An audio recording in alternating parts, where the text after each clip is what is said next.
খুনি হাসিনার ফাঁসির দড়ি আমরা হাতে নিয়ে বসে আছি। সে আসবে, সে দূরের থেকে হম্বিতম্বি দিয়ে যাবে যে বাংলাদেশে আসবে, বাংলাদেশে এসে আবারও ফ্যাসিবাদ প্রতিষ্ঠা করবে। জুলাইয়ের সপক্ষের একজন ব্যক্তি হিসেবে, একজন রাজনৈতিক কর্মী হিসেবে এবং ফ্যাসিবাদ বিরোধী যে আন্দোলন ছিল সেই আন্দোলনের একজন রাজপথের কর্মী হিসেবে আমি চাই যে যারা জুলাই অভ্যুত্থানে যে গণহত্যা সংগঠিত হয়েছে সেই গণহত্যার সাথে যারা জড়িত ছিল, যারা নির্দেশদাতা ছিল, যারা সেই নির্দেশ পালন করেছে ফিল্ড পর্যায়ে, এবং বিগত 17 বছরের যে ফ্যাসিবাদ বিরোধী আন্দোলনের সময় যত গুম খুন হত্যাকাণ্ড সংঘটিত হয়েছে, তো অর্থাৎ আওয়ামী লীগের সময় বিগত ফ্যাসিবাদী খুনি হাসিনার সময় সকল হত্যাকাণ্ডের সাথে যারা জড়িত সকলের বিচার হোক, এটা আমি মনে প্রাণে চাই এবং আমি এটার জন্য কাজ করে যাব। আপনারা যেটা বলেছেন এটা অনেকখানি সত্যি, অনেকাংশে সত্যি। তো এটাও একটা বিচার বিভাগের আমাদের দুর্বলতা, অথবা আমাদের পুরো বিচার ব্যবস্থার একটা দুর্বলতা হিসেবে আমি ব্যক্তিগতভাবে এটা মনে করি।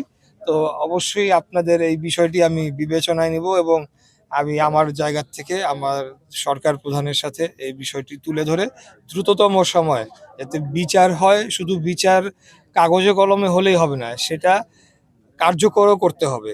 সেই কার্যকর করার জন্য আমরা প্রস্তুত রয়েছি এবং আমরা চাই সেটা জনগণের দাবি অনুযায়ী। আমি দেখেন, আমি একজন রাজপথের কর্মী, ঠিক আছে। আমি বলবো যে খুনি হাসিনার ফাঁসির দড়ি আমরা হাতে নিয়ে বসে আছি।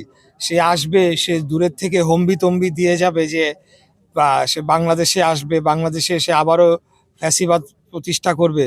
সেটা আমি মনে করি যে কেবলমাত্র তাদের রাজনৈতিক যে তারা যে বিলুপ্ত প্রায় হয়ে চলেছে সেটিকে কোনো রকমে জিয়ে রাখার জন্য এই ধরনের বক্তব্য তারা দিয়ে চলেছে।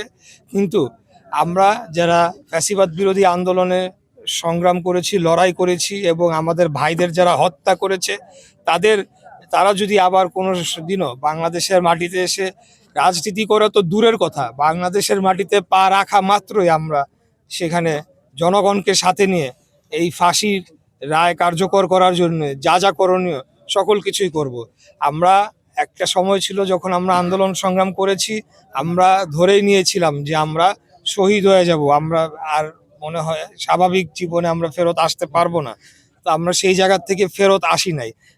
আমি সহ কোটি কোটি লক্ষ লক্ষ যারা যুবক যারা এই আন্দোলনে শরিক হয়েছিল তারা এখনো জীবিত রয়েছে। আমি মনে করি বাংলাদেশের জনগণ এই আওয়ামী লীগ এবং ফ্যাসিবাদকে ঘৃণা ভরে প্রত্যাখ্যান করেছে এবং তারা এখন যে ধরনের বক্তব্য দিয়ে চলেছে এটা কেবলমাত্র তাদের রাজনৈতিক অস্তিত্ব টিকিয়ে রাখার একটা ক্ষুদ্র প্রয়াস মাত্র। কিন্তু সেটিকে আমরা কোনোভাবে সফল হতে দেব না। আমরা তাদের ফাঁসির দড়ি হাতে নিয়ে আমরা বসে আছি, তারা আসুক বাংলাদেশে, আমরাও দেখিয়ে দিব যে বাংলাদেশের জনগণ কিভাবে প্রতিবাদ এবং প্রতিরোধ গড়ে তুলতে জানে, যেটা বিগত 2024 সালের জুলাই মাসে আমরা দেখিয়েছি।